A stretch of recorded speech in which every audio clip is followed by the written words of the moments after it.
नमस्कार दोस्तों, जनता की आवाज़ में आप सभी का स्वागत है। मैं कन्हैया शर्मा। जैसे कि आपको सबको पता है, जब मुंबई से जो ट्रेन आई थी यहाँ पर नोखा में, उस समय हमने रेंडमली जांच की मांग की थी। नोखा के समाज सेवी लोगों ने मांग की। आज नोखा में कम से कम 200 से लेकर 250 किट यहाँ रेंडमली जाँच होगी। जैसे आप देख पा रहे हो किस प्रकार जाँच होगी। हालांकि बीकानेर की टीम अभी पहुँचने वाली, जैसे 15 मिनट का टाइम और लगेगा। बीकानेर से टीम पहुँचने वाली। जैसे आपको मैं बताऊँगा यहाँ पर क्या कितने डॉक्टर साहब से भी बात करेंगे, क्या रेंडमली जाँच कितनों होगी। जैसे कि मैं बता देता हूँ आपको, नोखा में 12,000 से ज़्यादा प्रवासी बाहर से आ चुके हैं, लेकिन इतनी देखा जाए 10% भी जांच अभी तक नहीं हुई है। 12,000 से ज़्यादा, 12,200 करीब यहाँ नोखा में पहुँच चुके हैं। फिर भी कैमरामैन से निवेदन को एक बार पूरा दिखाना, हॉल का जैसा व्यू देख पा रहे हो किस प्रकार आपको दिखाने की कोशिश करेंगे। और यहाँ पर जैसे एक हॉल में नहीं, 2 हॉल 3 हॉल जैसे भी है यहाँ पर बने हुए हैं। और यहाँ पर रेंडमली जाँच होने पर जनता का क्या कहना है ये भी हम जानेंगे, जनता के रिव्यू लेंगे।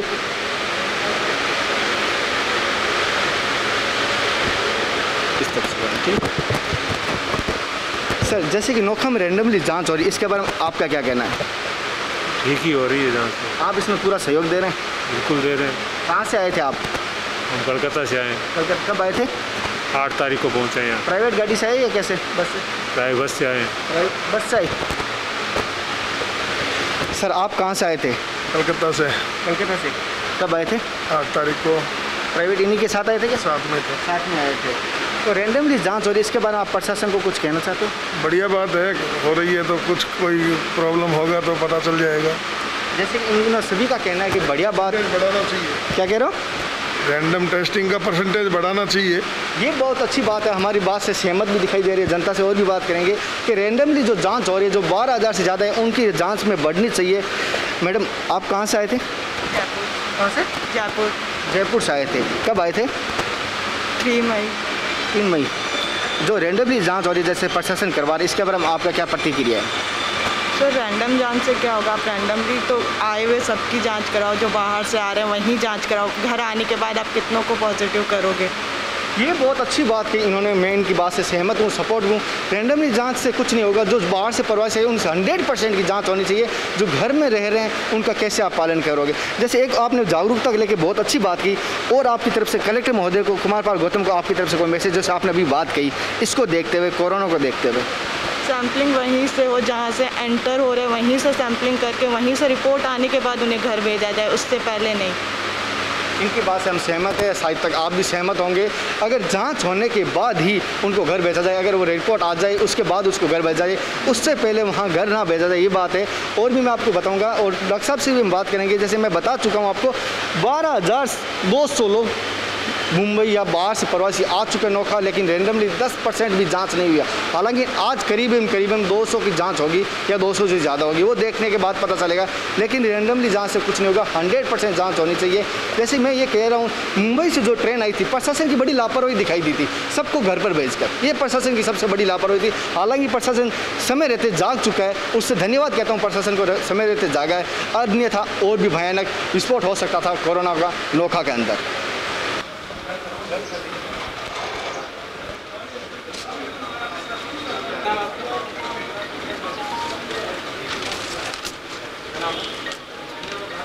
सर नोखा में जैसे कि दूसरी बार रेंडमली जांच हो रही है। जैसे पिछली बार 91 हुए थे, आपने 100 का टारगेट लिया था। आज आपने कितने का टारगेट लिया, या कितनी संभावना की हो सकते हैं आज? पिछली बार अपना 3 मई को रैंडम सैम्पलिंग का डे फिक्स किया था, जिसमें आप सही बता रहे हैं कि 91 सैंपल कलेक्ट हुए थे। और गुड न्यूज़ ये है कि उसमें सारे नेगेटिव थे। और आज अपन ने उसी तरीके से रैंडम सैम्पलिंग का फिर से सेटअप तैयार किया है, और 200 का टारगेट आज मान के चल रहे हैं। और 150 अबव रजिस्ट्रेशन हो चुका है, और अभी भी अंडर प्रोसेस है। जिन लोगों को कॉल कर रखा है, रैंडमली सेलेक्ट कर रखा है, वो लोग आ रहे हैं और रजिस्ट्रेशन काउंटर पर अपना रजिस्ट्रेशन करवा रहे हैं। जैसे कि इसके बाद तीसरा स्टेप कब तक होने की संभावना लग रही है?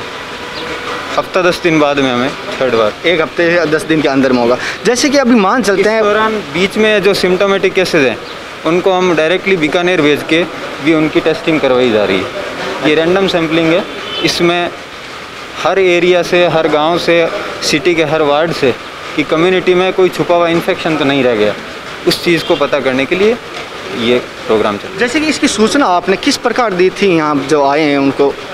हमारे पास एक्चुअली क्या है, डिस्ट्रिक्ट लेवल से और ब्लॉक लेवल से लिस्टिंग आती रहती है जो भी ट्रैवलर्स आए हैं। पिछले लॉकडाउन से स्टार्ट होने से पिछले 2 महीने की हमारे पास पूरा डेटा है। फिर हम उसमें से एक रैंडमली सेलेक्ट करते हैं कि जैसे कर्नाटका के आए हुए लोग, उनको कुछ सेलेक्ट करना है, कुछ अहमदाबाद से आए हुए, अलग अलग वार्ड वाइज भी सिलेक्शन होता है। एक तो बहुत अच्छी बात है, लेकिन जैसे कि इन्होंने एक बहुत अच्छी बात जानकारी दी कि जिसके लक्षण बीच में अगर दिखाई देते हैं उसकी स्पेशल बीकानेर भेजी जाती है एम्बुलेंस द्वारा, से रेफ़र करके बीकानेर भिजवाते हैं और उसकी सैम्पलिंग वहाँ से होती है। जैसे एक और बात जानते, जैसे आज जो आए हैं अधिकतर क्या इसमें प्रवासी हैं या आपने ऐसी सूचना दी अनाउंस जैसे आपने किया वैसे भी? नहीं, इसमें मेजॉरिटी प्रवासी लोग हैं और कुछ लोग लोकल भी हैं, जिसमें ILI के केसेस हैं, क्योंकि लोकल में भी हो सकता है, वो किसी प्रवासी के कांटेक्ट में आता है तो उसमें भी सकता है। तो रैंडम सैम्पलिंग में कुछ डेटा हमने लोकल का लिया है और मेजॉरिटी ट्रैवलर्स का लिया है। जैसे कि मान सकते हैं सबको पता है, आपको भी पता है, जनता को भी पता है, मैं बता देता हूँ, रिमाइंड कर देता हूँ, 12,000 से प्रवासी ज़्यादा 12,200 करीब नोखा आ चुके हैं। तो उसमें से अगर परसेंटेज निकाले तो कितनों की जांच होगी आपके अंदाज से? 1% 2% ही होगी? हाँ, 1-2%। एक्चुअली क्या है, 12,000 जो आप डेटा बता रहे हैं उसमें काफ़ी डेटा मतलब अप्रोक्स 4,000 अबव वो राजस्थान के अंदर का है, उसको भी अपन ने प्रवासी काउंट किया है। उसमें सारे के सारे आउट ऑफ स्टेट के नहीं है, तो वो एक फिगर ज़रूर बड़ा लग रहा है। उसमें 4,000 के करीब तो ऐसे हैं जैसे जयपुर से आया, भीलवाड़ा से आया, उदयपुर से आया, ठीक है ना। और वो उस टाइम में आए थे जिस टाइम में राजस्थान में इतना नहीं था, तो वो अपना वरीड पॉइंट नहीं है, ठीक है। मुंबई से आए हुआ, अहमदाबाद से, सूरत से, तेलंगाना से, ये थोड़ा वरीड पॉइंट है, तो उन लोगों को हम ज़्यादा रैंडम सैम्पलिंग में ज़्यादा कवर करने की ट्राई कर रहे हैं। सर, एक नोखा की जनता का एक मन में एक सवाल है, वो सवाल मैं आपका करना चाहता हूँ, कमेंट द्वारा उन्होंने पूछा है। जैसे कि जो 12 से प्रवासी आ रहे हैं दूसरे राज्यों से, अगर उनकी जांच करके रैंडमली जांच करके ही उनको घर भेजा जाए तो सेफ नहीं रहेगा ज़्यादा? एक्चुअली सबकी जांच पॉसिबल नहीं है। गवर्नमेंट के जो रिसोर्सेज हैं एज़ पॉसिबल हम यही ट्राई कर रहे हैं। एक कैपेसिटी होती है, जैसे अभी बीकानेर की कैपेसिटी है कि 600 से 700 testing per day Bikaner level पे हो पाती है। तो उसमें आज अगर अपन ने 200 नोखा से, तो दूसरे ब्लॉक हैं या कई जो सिम्टोमेटिक केसेस है उनको भी कवर करना पड़ता है। तो जो भी ट्रैवलर है, हर किसी की रैंडम सैम्पलिंग हो, उसका कोई मीनिंग भी नहीं बनता और इतने रिसोर्सेज भी नहीं। जैसे जनता का अगर आपसे कोई भी अगर सवाल करना चाहिए, कोई जानकारी लेना चाहिए कोरोना के खिलाफ, तो क्या उसको आप जानकारी बराबर दोगे? ज़रूर देंगे। जैसे नोखा की जनता की तरफ को आपकी तरफ से कोई मैसेज कोरोना के खिलाफ किस प्रकार लड़ी जा सकती है लड़ाई, और या किस प्रकार सावधानी बरती जा सकती है आज की तारीख में? मेरा एक ही मैसेज देना चाहूँगा पब्लिक से कि स्टे एट होम, और जो होम क्वारंटाइन की जो पॉलिसी है वो टेस्टिंग से बेटर है। टेस्टिंग इतना मैटर नहीं करती जितनी होम क्वारंटाइन पॉलिसी, क्योंकि अभी तक जो पीछे 2 महीनों में हमने ऐसा देखा है कि बहुत से केसेज ऐसे हैं जिनमें सिम्टम आए भी नहीं और आदमी क्लिनिकली परेशान भी नहीं होता, वो इन्फेक्टेड भी हो जाता है और क्योर भी हो जाता है। तो अगर वो क्वारंटाइन फॉलो करे तो वो दूसरों को इन्फेक्ट नहीं कर पाए। मेन रीज़न ये है, जो रिस्क ग्रुप है, जो एजेड पर्सन है या BP शुगर के पेशेंट हैं, अस्थमेटिक है या ट्यूबरक्लोसिस का पेशेंट है, उन लोगों को जब इन्फेक्शन होता है तो वो एक रिस्क ग्रुप है, ठीक है। मोर्टेलिटी रेट भी 2 से 2.5% है राजस्थान अच्छी कंडीशन में। अननेसेसरी फोबिया नहीं रखे और होम क्वारंटाइन वाले लोग एकदम उसको आइडियली ही फॉलो करें। बहुत बहुत धन्यवाद हमारी जानकारी देने के लिए। दोस्तों, इनकी द्वारा दी गई जानकारी आपको कैसी लगी, लेकिन मैं आपको ये पूरा रैंडमली जांच का प्रक्रिया बताऊंगा किस प्रकार प्रक्रिया होती है, और साहब जो बीकानेर से जो टीम आई उनसे भी बात करेंगे। क्या वो जो नोखा की जनता के अंदर एक भय हो गया, हाई कोरोना, इसको क्या कहोगे आप? ये अननेसेसरी भय है, इसमें ज़्यादा एक तो ये न्यूज़ को देखने की वजह से अननेसेसरी स्ट्रेस लिया जा रहा है, ठीक है। पब्लिक को करने को 2 ही काम है, क्वारंटाइन फॉलो करना है, अननेसेसरीली किसी से क्लोज कांटेक्ट नहीं करना है, सोशल डिस्टेंसिंग को हर जगह मेंटेन करना है। चाहे आप मार्केट में जा रहे हो, चाहे आप घर पे हो, आपका भाई अगर बाहर से आ रखा है तो उससे भी आपको डिस्टेंस मेंटेन करनी है। ऐसा नहीं है कि ये तो मेरा भाई है। इन्फेक्शन किसी भी दरमियान किसी भी वे से आ सकता है। ये एक जागरूक नागरिक होने के नाते ये आपका दायित्व भी बताएं, होम क्वारंटाइन किया हो तो उसका दायित्व मिले, और राज्य सरकार और केंद्र सरकार जो आदेश आता है उसकी पूरी पालना की जाए।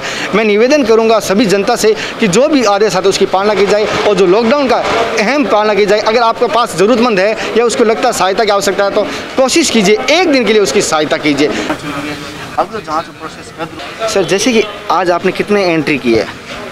हमने 150 अबो एंट्री अभी तक कर दिए और अभी भी लोग घरों से आ रहे हैं। आज करीबन कितने हो सकते हैं अंदाज से? 200 का हमारा टारगेट है और जहाँ तक हम 200 पूरा कर लेंगे। 200 से टारगेट है, 200 पूरा कर लेंगे। अगर उससे अधिक आते हैं तो क्या करोगे? उससे अधिक अगर आते हैं तो उनसे हम आइडेंटिफाई करेंगे कि वो कौन से घर से हैं, किस मोहल्ले से हैं। मतलब एक घर से एक ही आदमी का रैंडम सैंपल लेंगे। जैसे कई घरों से 2 या 3 आ गए तो उनको फिर वापस भेज देंगे और जो नए हैं उनको ले लेंगे। जैसे कि दूसरी बार हो रहा है नोखा में अपनी रैंडमली जांच, पहली बार हुई थी 91 हुए थे, अभी तीसरी बार कब तक होने की संभावना है? तीसरी बार की लगभग अगर इसमें कुछ निकल के आता है, आइडेंटिफाई से केस में कुछ निकल के आता है तो बहुत जल्द, और वरना 10 या 15 दिन बाद में होने की संभावना है। आज रैंडमली जांच नोखा में दूसरी बार हो रही है, जैसे मैं आपको जानकारी दे रहा हूँ। जैसे जानकारी और भी जानकारी लेते हैं इनसे, इनका क्या कहना है? सर, जैसे रैंडमली जांच हो रही है दूसरी बार, बहुत अच्छी बात है, सौभाग्य की बात है हमारे नोखा की जनता के लिए ऐसी जांच हो रही है। लेकिन हम एक बात कर रहे हैं, प्रशासन को कहना चाहते हैं, आपकी तरफ से जानना चाहते हैं, क्या रैंडमली जाँच हो रही है, जैसे बाहर से दूसरे राज्य से आ रहे हैं उनकी उसी समय जाँच हो जाए, क्या सबसे बेस्ट नहीं रहता है? ये बात आपने बिल्कुल सही कही है कि जो सैम्पलिंग है वो तुरंत हो जानी चाहिए। जैसे अपने बीकानेर जिले का, जैसे अपने सरगड़ा चुंगी नाका लगता है ना, तो वहाँ से अगर सैम्पलिंग की व्यवस्था हो जाए ना तो ज़्यादा बेहतर रहता है। और रैंडमली जो जांच है वो भी निरंतर होती रहनी चाहिए, क्योंकि अभी देख लो नोखा में लगभग 12,000 प्रवासी लगभग आ चुके हैं और स्थिति दिनों दिन तर गंभीर होती जा रही है। तो रैंडमली जांच भी निरंतर होती रहनी चाहिए और जो सैम्पलिंग की व्यवस्था है वह तुरंत हो तो सबसे ज़्यादा बेहतर रहता है, ताकि इस रोग पर जल्द से जल्द नियंत्रण पाया जा सके। उन्होंने बहुत अच्छी सी बात की, रैंडमली जांच होनी चाहिए। सर, जैसे कि आपका क्या कहना है, जैसे नोखा में 12,000 से ज़्यादा लोग आए थे, उनमें से मान सकते 1% लोगों की मतलब रैंडमली जाँच हुई है। आप क्या प्रशासन को क्या कहना चाहोगे, जनता को क्या कहना चाहोगे? प्रवासी आवेदक है होम क्वारंटाइन रखा, बाकी निरंतर जांच हुआ है। पहले 86 की हो चुकी है, आज 250 का टारगेट हो रहा है। जैसे इन्होंने कहा होम क्वारंटाइन सबको रख रहे हैं, जो भी बाहर से आ रहे हैं उनको होम क्वारंटाइन रख रहे हैं और निरंतर जांच चलती रहेगी। हालांकि जैसे इन्होंने बताया 1 हफ्ते बाद फिर भी जांच होगी, लेकिन प्रशासन जैसे भी बीकानेर से टीम आती है, मैं आपसे उनसे खास मैडम, जो नोखा में रैंडमली जांच हो रही है, आज सुबह से आप कितने बजे आए थे? 9 बजे। 9 बजे आए थे, अब 2 बज रहे हैं। आपका क्या कहना है, इसको इतनी लेट हो रही है या क्या लग रहा है? किसी की कोई जिम्मेदारी नहीं है, खुद टाइम पे होते नहीं है, दूसरों को बुला लेते हैं। यहाँ पे कहाँ टहनियों के नीचे तो बैठा रखा है, गर्मी लग रही है, लू के अंदर वैसे ही सर दर्द हो रहा है, वैसे बीमार हो जाएंगे।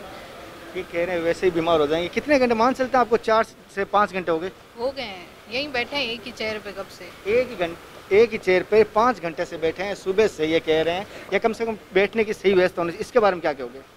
अगर इनको 2 बजे चेकअप स्टार्ट करना था तो 2 बजे बुलाना चाहिए था, फिर 9 बजे नहीं बुलाना चाहिए था इनको। यहाँ टाइम पे तो खुद कुछ होता नहीं है, दूसरों को बुला लेते हैं और फिर उनसे तुम सोचते हो कि हाँ वो सही टाइम पे रहे, सही करे, सब कुछ सही हो। ऐसा नहीं होने वाला। जैसे कि ये कह रहे हैं अगर 2 बजे अगर चेकअप होना था तो 2 बजे बुलाना चाहिए था। जैसे मैं और भी बात करूँगा, मैं चेकअप होना था तो लेट ही बुला लेते। सर, जैसे कि आप सुबह कितने बजे आए थे? 9 बजे आए हो। 9 बजे आए थे, अभी क्या टाइम हो गया? 2 बज रहे हैं। 2 बज रहे हैं। तो आपका इतनी लेट होने के प्रोसेस लग रहा है या जानबूझ के लेट की गई है या किस प्रकार, इस के बारे में क्या कहोगे? यहाँ के स्टाफ मेंबर्स को खुद को नहीं पता कब डॉक्टर आने वाला, कौन चेकअप करने वाला है, कोई कुछ रिप्लाई नहीं कर रहा है। अच्छा, ये कह रहे हैं यहाँ के स्टाफ को भी पता नहीं है कब डॉक्टर आने वाला है, कब चेकअप होगा। लेकिन अभी आपका आश्वासन है कि आप कब फ्री होंगे? आधा घंटा और देख लेंगे तो रुक के चले जाएंगे, और क्या करेंगे। ये कह रहे हैं आधा घंटा और वेट करेंगे, अगर आधे घंटे में नहीं हुआ तो रुक के चले जाएंगे। ये है, हालांकि किसी भी रुकने की और ये ठहरने की या प्रतीक्षा करने की कोई सीमा होती है। आप कब आए थे? 9 बजे। तो अभी क्या टाइम होने लगा? 2:05 हो रहा है। 2:05 हो रहे हैं। और अब बात करते हैं, जैसे आप सुबह से 5 घंटे से इसी चेयर पे हो और ऊपर एक बार दिखाना, ऊपर टीन है जैसे आप देख पा रहे हो, तेज़ गर्मी है जैसे आपको सबको पता है, लू का माहौल है जैसे आप बता देता हूँ। इसके बारे में आपका क्या कहना है? बहुत गर्मी है सर, वैसे ही गर्म हो गया, तबीयत खराब होने लग जाएगी बैठे बैठे ही। लोगों की तबीयत खराब होने लग गई। और अगर और भी बात करूँ, जिसकी तबीयत खराब हुई उससे मैं बात करूँ, उससे मुलाकात करूँगा। जैसे कि मैं आप सर यहाँ जैसे यहाँ पूरा चेकअप किस प्रकार हो रहा है, क्या प्रक्रिया, मैं पूरी आपको दिखाने की कोशिश कर रहा हूँ। सर, जैसे कि आप ये भी ऑनलाइन कर रहे हो, क्या प्रोसेस आपका? हाँ जी, ये सर ऑनलाइन है, पूरा प्रोसीजर ऑनलाइन कर रहे हैं सर। सर, इसका ऑनलाइन करने का उद्देश्य क्या रहता है? इसके अंदर इसके पेशेंट की आईडी बन जाती है, जो सैंपल ले रहे हैं उस सैंपल की आईडी बन जाती है और उसके हिसाब से सारा काम। अपने मोबाइल नंबर पे एक वो आएगा, लिंक आएगा पेशेंट के पास मोबाइल नंबर, वो लिंक है अपनी ट्रेसिंग कर सकता है रिपोर्ट की। जैसी रिपोर्ट आएगी पेशेंट के मैसेज पे वो लिंक आएगा, लिंक खोलने से उसके पूरी आ जाएगी डिटेल पेशेंट की। जैसे वो रिपोर्ट पॉजिटिव आती है या नेगेटिव आती है उसकी वो पेशेंट के मोबाइल पे ही आ जाएगी, हमारा इंतजार नहीं करना पड़ेगा पेशेंट को। बहुत अच्छी जानकारी दी इन्होंने। रिपोर्ट की वापस आने के लिए किसी भी इनका इंतजार नहीं कर पड़ा, ऑनलाइन आ जाएगा, जिससे हो सकता है जो प्रोसेस हो और स्पीड से होगा। ऑनलाइन ज़रूरी है, जैसे आप देख पा रहे हो ये ऑनलाइन कर रहे हैं, जैसे आप हमारे भाई यहाँ पे और भी कर रहे हैं, जैसे कोरोना योद्धा हैं जो 24 घंटों सेवा में हाजिर है।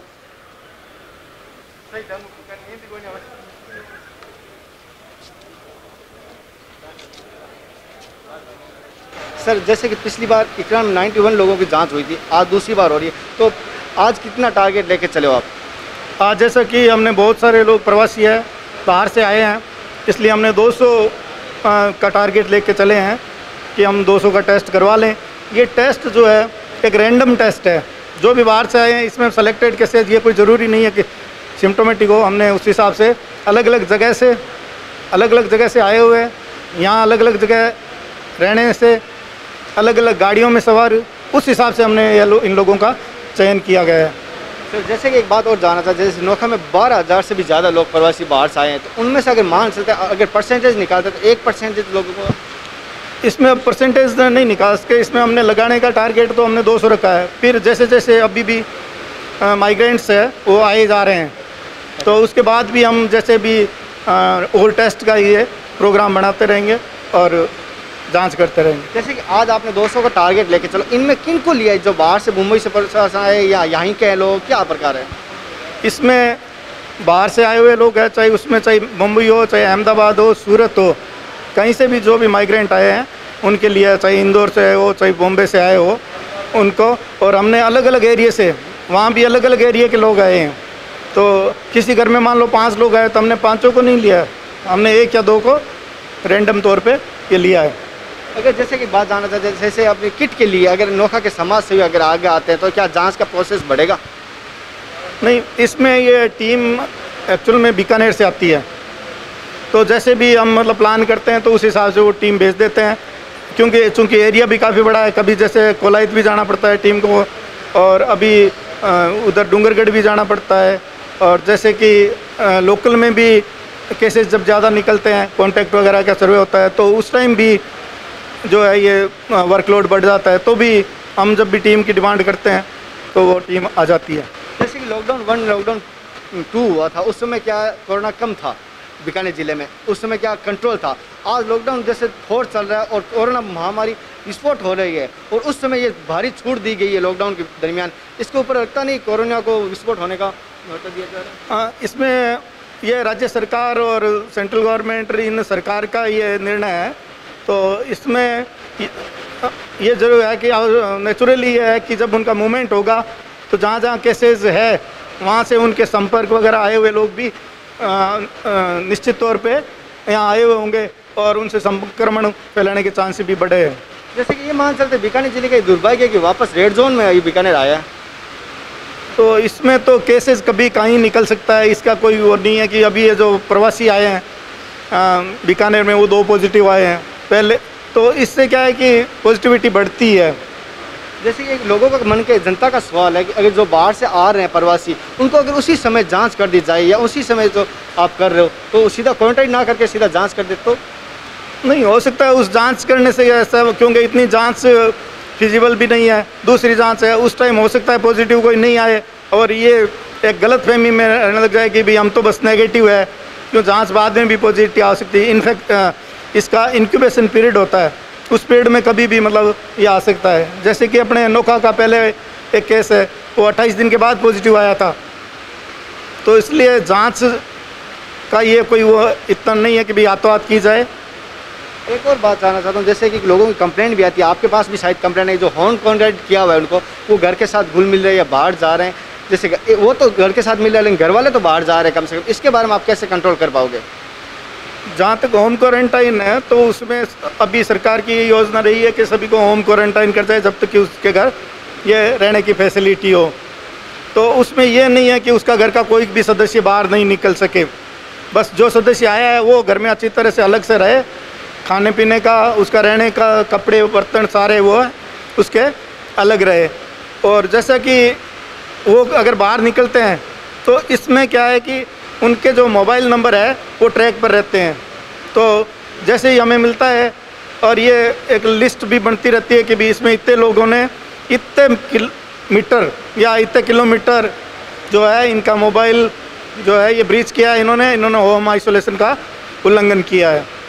एक और बात, लास्ट सवाल करना चाहता हूँ, जैसे कि नोखा में जैसे अभी तो कोरोना नहीं है, बहुत अच्छी बात है, लेकिन आने वाले टाइम में आपको क्या लगता है अभी का माहौल देखते हुए कि कोरोना आने की संभावना है? ऐसा कुछ नहीं कह सकते, क्योंकि अपने नोखा के आसपास भी जैसे 3 किलोमीटर छिल्लो है, बिरमसरी से बाउंड्री है, तो अपने वहाँ भी केस पॉजिटिव आए हैं। इधर चावंडिया नागौर में है, वहाँ भी 2 केस कल पॉजिटिव आए हैं। इसके अलावा लाडनू वगैरह यहाँ भी केसेस पॉजिटिव आए हैं, तो इसमें अपन कुछ कह नहीं सकते। तो नोखा की जनता को आपकी तरफ से कोई मैसेज, अपील, जो कोरोना के खिलाफ लड़ाई लड़ी जा सके, उसमें सहयोग दे सके? मेरी तरफ से यही मैसेज है कि जैसा कि बार बार हाथ धोए, मास्क लगाने की प्रैक्टिस रहे, बिना मास्क बाहर नहीं निकले, और जो भी है घर से बाहर जिनको हाउस क्वारंटाइन कर रखा है वो घर में ही रहे। इवन उसके पड़ोसी भी ध्यान रखे कि भी ये बाहर नहीं निकले, और अगर बाहर निकले तो प्रशासन को सूचना करे कि भी ये बाहर निकले। ये कह रहे हैं प्रशासन को सूचना करे। अब बीकानेर से टीम कितने टाइम आने वाली है? जैसे बीकानेर से अभी टीम आ जाएगी, क्योंकि तब तक रजिस्ट्रेशन की कार्रवाई होगी, उसके बाद फिर इन सब का, क्योंकि ये ICMR, इसमें सारा रजिस्ट्रेशन का प्रोसेस थोड़ा अलग होता है। हर एक केस की अच्छी तरह से डिटेल ली जाती है, और उसका ऐसी मॉनिटरिंग होती है कि वो कहीं दिल्ली बैठा भी उनको पता लग जाता है कि भाई ये इस टाइप का ये केसेस जो है हो रहे हैं। धन्यवाद हमारी जानकारी देने के लिए। जैसे कि इन्होंने बताया डॉक्टर साहब, अभी बीकानेर से टीम आने वाली है। बीकानेर से टीम आते ही मैं आपको पूरी बात करूँगा, उनसे जानकारी लूँगा और आपको बताऊँगा। हमारे द्वारा दी गई जानकारी आपको कैसी लगी कमेंट द्वारा जरूर बताएं। अगर आपका जो भी सवाल हो कमेंट द्वारा जरूर करना। अगर आपको लगता है कोई शंका है, ये सवाल करना चाहिए डॉक्टर साहब से, तो नीचे कमेंट कर सकते हो। जय हिंद, वंदे मातरम।